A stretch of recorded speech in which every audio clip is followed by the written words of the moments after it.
Hello and welcome to EventRight. Today we're going to cover setting up a basic event on the back end, creating an order on the portal as a customer, looking at that customer on the back end, and modifying their order. To get started, let's log into the back end. First we'll click on Events in the top navigation, then click on Event Type in the left-hand navigation. Now we're going to create an event type that has only products, no accommodation or transportation. So we'll start by clicking on Add Event Type. We'll need to create a name that has some basic information that's easy to remember. In this case, we'll call it Product. We'll add a description that makes sense, such as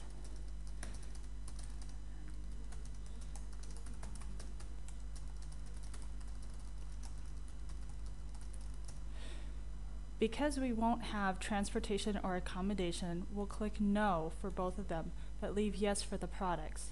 Then click Save. We've now added our basic event type Product, so let's go to Events in the left-hand navigation.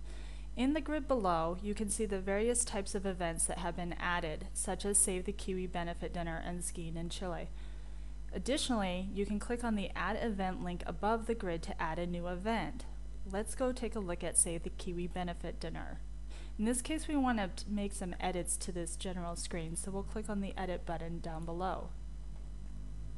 As you can see, we've chosen the event type Products. This goes back to the event type that we just added. We've named our event Save the Kiwi Benefit Dinner. In the description, let's make an edit. Additionally, we have a disclaimer message and we have a sales closed message. The sales closed message will be shown if all tickets are sold out. There's also an order completion URL. After an order has been placed on the portal, customers will then be redirected to this URL. In addition, there is the display event period. These are the dates between which the event will be displayed. The ticket sales period is when tickets may be purchased by customers unless they're already sold out.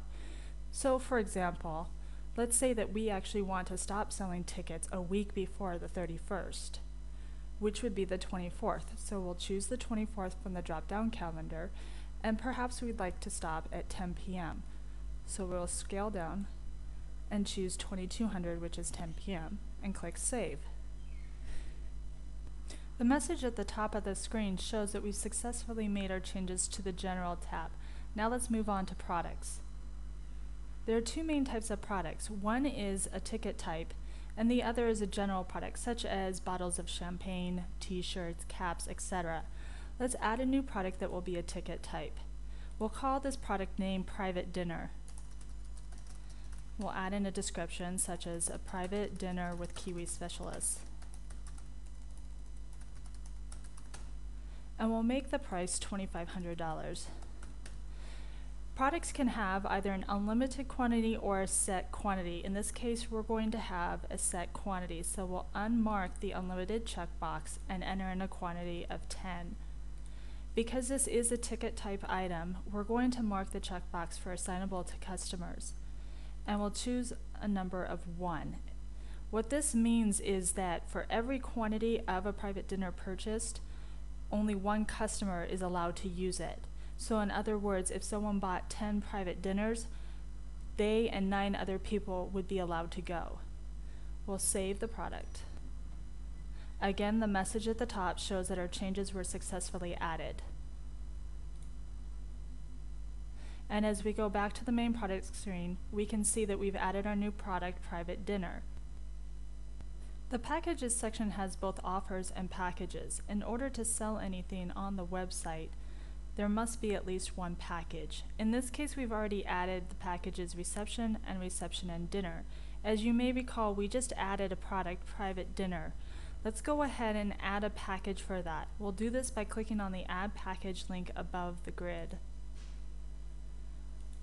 We'll call the package Private Dinner, and we'll add a short description. For example, Private Dinner with Kiwi Specialists. We'll mark it to show online so it's available on the portal. We'll also make it the #1 item. This means on the portal that it will be listed at the top of the screen rather than lower down. For the price, we'll decide to give a 10% discount. And then we'll save. In order to actually sell anything, we need to assign an additional service. We'll go ahead and mark the checkbox next to private dinner and click Save. This means that our package now includes the private dinner with a 10% discount, that it will be listed at the top of the screen, and it will be shown online. Let's take a look at offers. We'll begin by clicking on an existing offer named Extras. Keep in mind that there are two different types of offers. The first one is intended to be included in a package. In this case, when customers go to the portal and select a package that has an offer, they'll see a drop-down.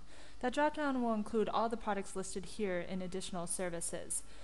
In that case, they'll need to select only one of the items that are listed in additional services. The other type of offer is an additional services offer, or a VIP offer.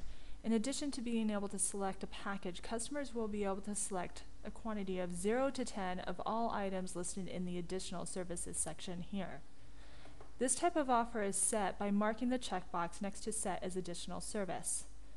In addition, we can choose to not show this package online and only have it be available on the back end. To do this, we would unmark the Show Online box. Now let's move on to settings. First, we need to set our domain name. To do this, we'll click the Edit Domain and Upload Landing Page link. As you can see, we've already added our domain name, savethekiwi.innovaworks.com. When we're done, we can click the Save button. Next, we'll edit our merchant account settings. It's important that you get your information entered correctly here, as this is how you'll accept credit cards. When done making any changes, click the Save button. Event email templates are where we set the various templates that will come from the system automatically. For example, there's the order confirmation email, the forgotten password email, and the new customer email. Let's take a look at the order confirmation email. On the right-hand side, we have various dynamic content that can be added. For example, if we want to automatically add the order number. Down below, we can write our email. For example, let's say that we have our customer's information, but we also want to show the customer email. We can click the cursor and then click the plus for customer email, and now the email will be inserted. When we're done making our changes, we can click the Save button.